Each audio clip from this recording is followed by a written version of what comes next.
देखो बच्चों, question number 4 करते हैं। y equal to x plus 1/x, है ना।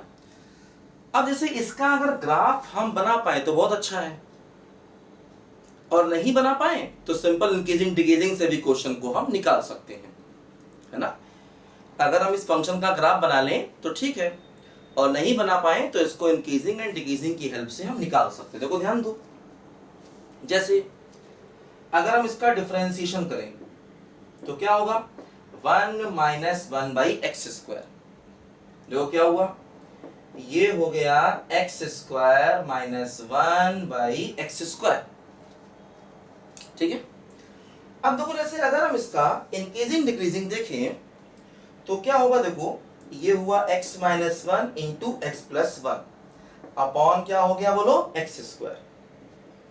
ठीक, ऐसा हो गया। अब देखो नंबर लाइन बना ली जाए, x की एक वैल्यू क्या हो गई 1 और एक वैल्यू क्या हो गई बोलो -1। फिर क्या होगा बोलो, पॉजिटिव, नेगेटिव और पॉजिटिव, ऐसे हुआ क्योंकि x² तो पॉजिटिव है ना, x² पॉजिटिव है। तो क्या होता है, आपको याद हो तो हम लोग जो वेरी का मेथड लगाते हैं, देखो उसमें क्या होगा उसके अकॉर्डिंग ध्यान दो यहाँ पर कि जैसे ये लाइन हमने बनाई, यहाँ पर देखो ये पॉइंट आएगा 1 और ये क्या है, यहाँ से क्या आएगा बोलो -1, बीच में पॉइंट क्या आएगा बोलो 0 आएगा। ध्यान दो, अब देखो ये प्लस से स्टार्टिंग होगी प्लस, ये देखो 1 कहाँ से आया, यहाँ से आया पावर 1, तो क्या हो गया बोलो -0, यहाँ से आया पावर 2 है, होल स्क्वायर है ना। इवन पावर पर साइन नहीं बदलता, देखो फिर माइनस और फिर क्या हो जाएगा बोलो, प्लस हो जाएगा। ध्यान दीजिए, और हाँ 0 पर फंक्शन डिफाइन नहीं होगा। देखो ये फंक्शन नॉट इक्वल टू 0 पर डिफाइन है, हालांकि इसने दे रखा है कि x ग्रेटर देन 0 लेना है। ध्यान दो, तो अब हमें x को ग्रेटर देन 0 ही लेना है ना। ध्यान दो, अब देखो 0 के आगे अगर हम देखेंगे तो ये फंक्शन dy/dx इसका नेगेटिव भी है पॉजिटिव भी है, क्योंकि ये साइन किसका है, ये साइन dy/dx का एक्चुअली। तो 0 के आगे अगर देखें, 0 के पीछे मत देखो, है ना। 0 के आगे अगर देखेंगे तो इसका dy/dx देखो नेगेटिव भी है पॉजिटिव भी है।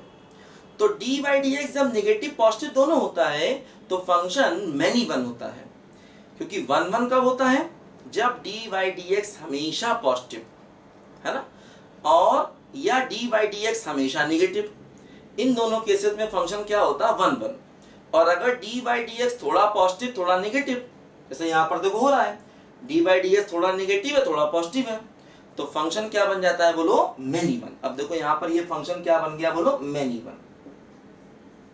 ठीक, अच्छा देखो जैसे कि ये हमने सवाल तो कर लिया है ना, क्वेश्चन हमने कर लिया।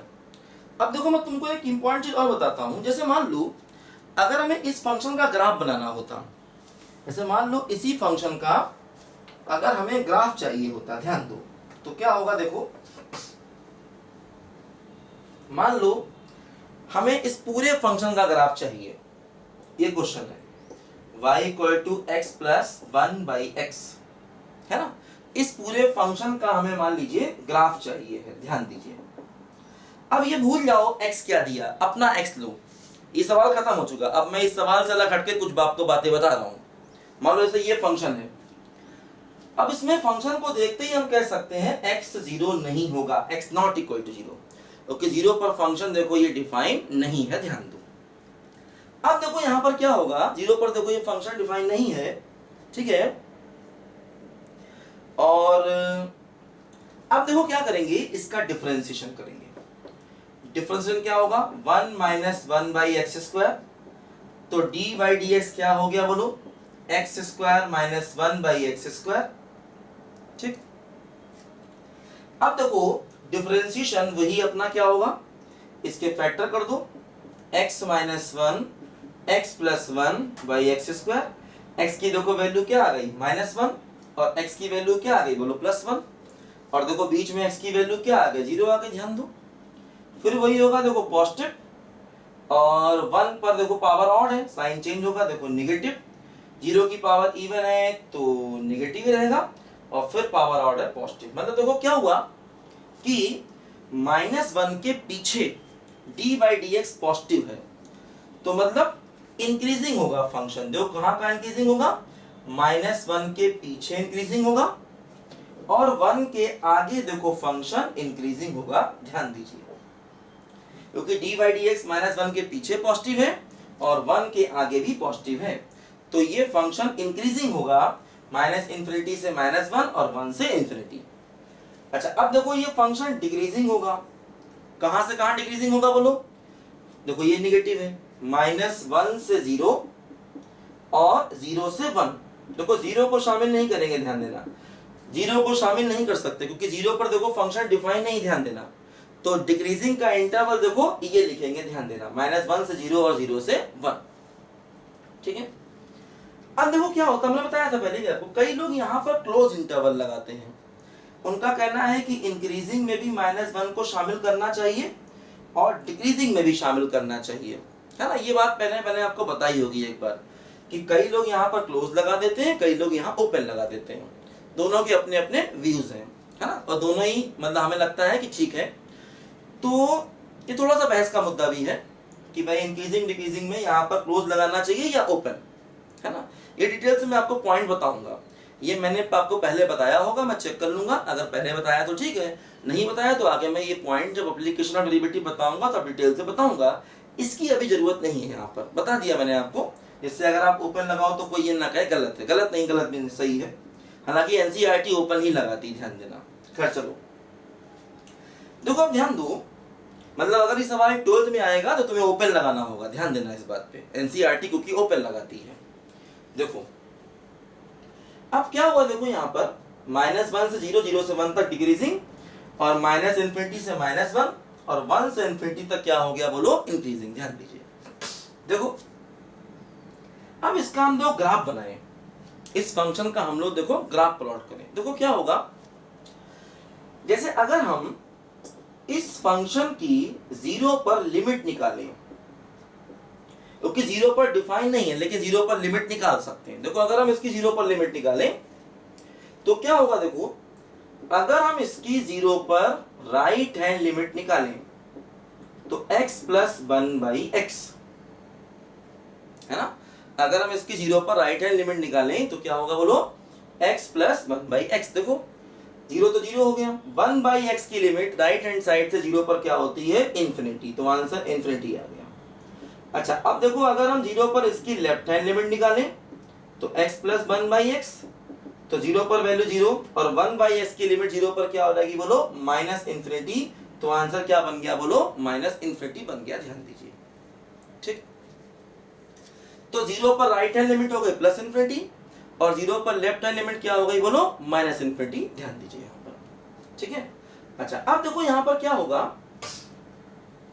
एक बात हम लोग और ध्यान दें, देखो क्या हो रहा है इसमें, अगर हम इसका ग्राफ प्लॉट करना चाहते हैं, देखो कैसे प्लॉट करेंगे, देखो इसको मिटा देते हैं, ठीक है। चलो अच्छा यहां बनाते हैं, देखो ध्यान दो क्या हो रहा है, देखो ये है 1 और ये है -1, ठीक। देखो -1 से 0 तक डिक्रीजिंग। अच्छा अगर हम x को -1 रखें, अगर x को -1 रखें तो y क्या होगा बोलो, -2। अगर x को 1 रखें तो y क्या होगा बोलो, +2। x को -1 रखा तो y क्या मिला बोलो, -2, और अगर x को 1 रखा तो y क्या हो गया बोलो, +2, ध्यान दो। अब देखो 0 से 1 तक ये डिक्रीजिंग है।